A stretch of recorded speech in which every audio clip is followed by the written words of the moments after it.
Was Muhammad a descendant of Ishmael? This is Daniel Amari from the Religion Research Institute. The content of this video is based on Dr. Rafat Amari's book, Islam in Light of History. We encourage you to go to rrimedia.org, to check out the articles by Dr. Rafat Amari and to check out the book, Islam in Light of History. Muslims claim that Islam is the religion of Abraham and Ishmael. They trace Islam to the God of Abraham. They claim that Muhammad is descendant of Ishmael. Why this is important to them? Muslims base the religion on their claim that Islam can be traced to the monotheistic religion of Abraham. This monotheism was founded by Abraham, transmitted eventually to Muhammad, who was a descendant of Ishmael. Therefore, to Muslims, these claims constitute the foundation of Islam that gives it credibility and truth. What Muslims believe about Ishmael and Abraham? Well, Muslims' belief concerning Ishmael and Muhammad are based on what is found in the religious text. The religious text consists of the Quran, the Hadith of Muhammad or the sayings of Muhammad, and the various narrations found in the other Islamic texts such as Sirat ibn Hisham. The following are the most accepted claims by Muslims. Number one, the claims that by the Quran. The Quran claims that Abraham and Ishmael built the temple of Kaaba in Mecca. Also, the Quran claims that the Arabs are descendants of Abraham. Muhammad, in his hadith or sayings, claimed that he is the descendant of Ishmael, that he is physically a copy of Abraham, that Arabs are descendants of Abraham. The Islamic tradition, to support the Quran and to support Muhammad's claims, stated the following. They stated that Ishmael and his Egyptian mother settled in Mecca, that Ishmael and Abraham built the temple Kaaba in Mecca, that they founded a monotheistic religion there. They utilized a winged camel to reach Mecca. Ishmael married a woman from Mecca. Ishmael's sons lived in Mecca and Yemen. The Ishmaelites lived there since Ishmael days. Muhammad is a descendant of Ishmael. Muhammad is a descendant of Nabiyuth, the firstborn of Ishmael. Nabiyuth lived in Mecca, then Yemen, then Mecca. Muhammad can be traced to an ancestor called Adnan.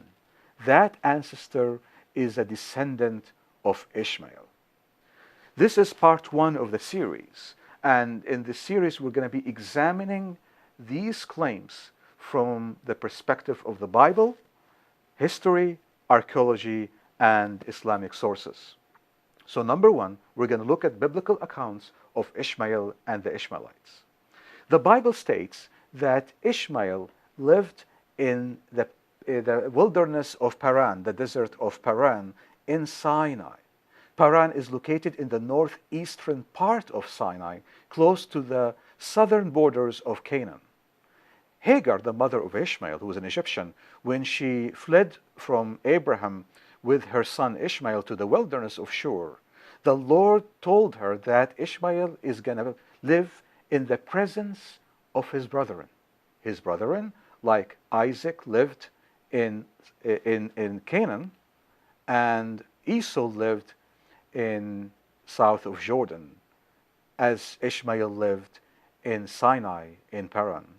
There are very important indications in the Bible about the location of Paran. For example, Paran location was further confirmed by Moses.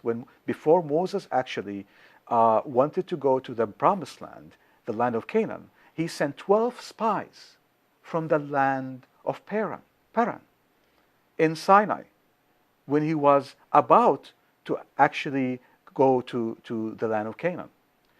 Furthermore, Ishmael attended the funeral of Abraham. If Ishmael was living in Mecca, he would need several months to actually arrive to the funeral, which would have been very late. But the Bible says that Ishmael actually attended the funeral of his father Abraham. The location of Ishmael is also indirectly deduced from the following facts. The fact that Ishmael married an Egyptian woman and that Esau married the daughter of Ishmael. The Bible states that Ishmael died in the presence of his brethren. This phrase indicates that he actually lived there all his life.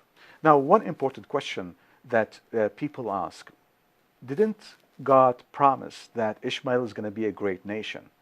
Well, the Bible also gives us a definition of what a great nation is. For example, the Bible mentions the King Gerar and the fact that basically King Gerar had one city, but he described himself as a nation. When the Israelites came out of Egypt, were numbered about 1 million people. And they were described by the Bible as a great nation. Now, when we come to the book of Judges in the Bible, it describes an alliance of the Ishmaelites and the Midianites, and it describes them as follows: numerous as locusts, and their camels are without numbers. So according to the Bible, the promise that Ishmael will be a great nation has been fulfilled. The fact that the number of the Ishmaelites became huge in Sinai, and it was fulfilled in the fact in his 12 large tribes. This is Daniel Amari from the Religion Research Institute.